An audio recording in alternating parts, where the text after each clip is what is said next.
मैं अकेला ही चला था, लोग आते गए, कारवां बनता गया। कुछ इसी उम्मीद और भरोसे के साथ पटना साहिब से नीरज यादव ने ताल ठोक दी है। 2019 का वो साल था जब लोकसभा का चुनाव हुआ था और बीजेपी की ओर से रविशंकर प्रसाद ने जीत हासिल की थी। लेकिन विडंबना देखिए कि आज भी पटना साहिब की स्थिति बद से बदतर है। लगातार लोगों की शिकायत है और इस बार 2024 का जो लोकसभा का चुनाव होगा, ऐसे में जनता के बीच में एक उम्मीद और भरोसा जगा है कि अगर नीरज यादव जीतते हैं तो पटना साहिब में कुछ बदलाव होगा, कुछ बड़ा, कुछ नया होगा। हमारे साथ बात करने के लिए नीरज यादव जी हैं, उनसे बात करेंगे और समझने की कोशिश करेंगे कि जनता के बीच में जा रहे हैं कि तो क्या कुछ उम्मीदें मिल रही है और किस प्रकार से समस्या देखने को मिल रही है। नीरज यादव जी, 2019 का वो साल, सबसे पहले तो धन्यवाद रोहित जी, आपके चैनल और आपको। 2019 का वो साल था जब रविशंकर प्रसाद की जीत होती है यहाँ से। लेकिन चुनाव के 5 साल बीत जाने के बाद भी जो लोगों का शिकायत है, मैं खुद ग्राउंड पे गया था, लोगों का कहना है कि 5 साल तक रविशंकर प्रसाद के दर्शन तक नहीं हुए। किसी तरह की जो समस्या होती है वो उनके तक बात नहीं पहुंच पाती है, क्योंकि वो काफ़ी बड़े हाई प्रोफाइल लोग हैं। ये लोगों की शिकायत है। आप खुद भ्रमण किए होंगे, छात्र राजनीति से लगातार आप संघर्ष करते आए हैं। अगर छात्रों को किसी तरह की समस्या होती है तो फ्रंट से कहीं ना कहीं आपने संघर्ष किया है, जीत हासिल की है। पटना साहिब से जिस प्रकार से घूमे और पटना साहिब की जनता जिस प्रकार से जो त्रस्त है, जो हक उनको मिलना चाहिए वो नहीं मिल पा रहा। अगर जनता आपके साथ रहती है तो क्या कुछ बदलाव होगा?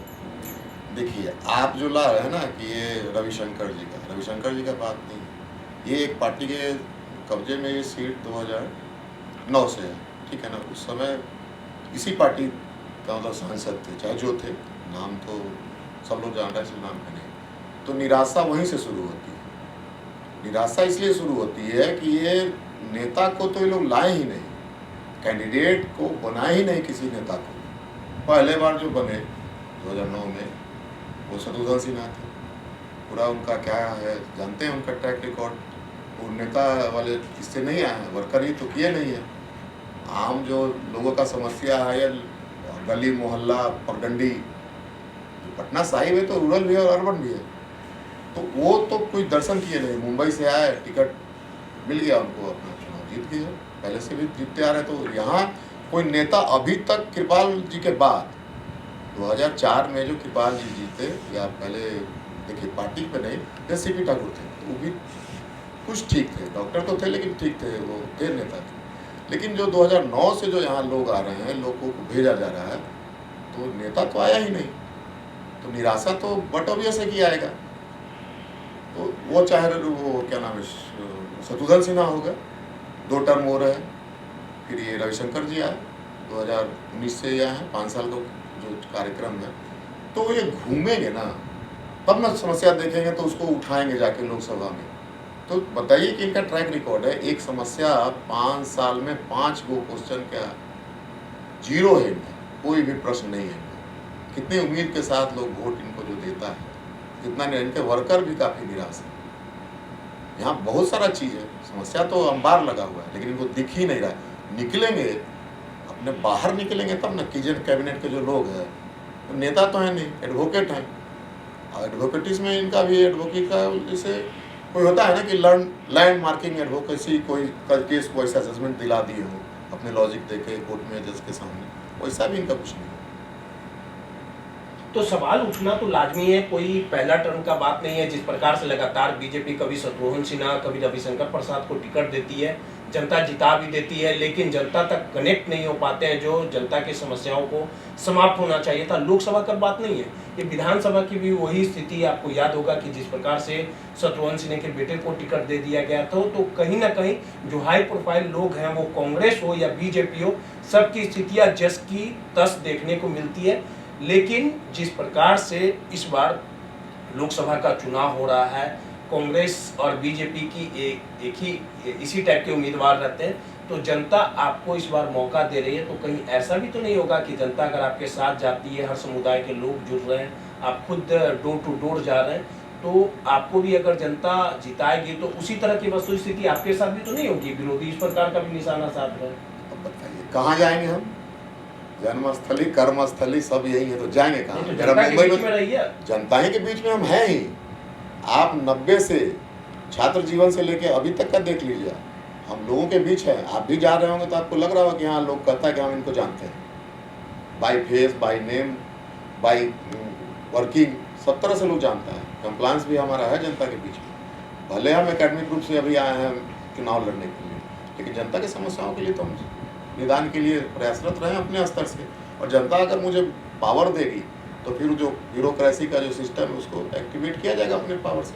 लेकिन आपके चुनाव क्षेत्र में आने से, चुनावी मैदान में आने से कहीं ना कहीं मुकाबला जो है वो काफ़ी त्रिकोणीय हो चुका है, क्योंकि जिस प्रकार से बीजेपी एक बड़ी पार्टी है, देश में 2014 से ही लगातार कब्जा रहा है और बीजेपी के उम्मीदवार को हराना कोई नामुमकिन काम है, क्योंकि मोदी लहर जिस प्रकार से 2014 से ही चल रहा है। और वहीं महागठबंधन की बात कर ली जाए तो महागठबंधन के वे जो वोट देने वाले लोग हैं, वो यादव हो या मुसलमान हो, एम वाई के समीकरण से लालू यादव का एक छत्र राज रहा है।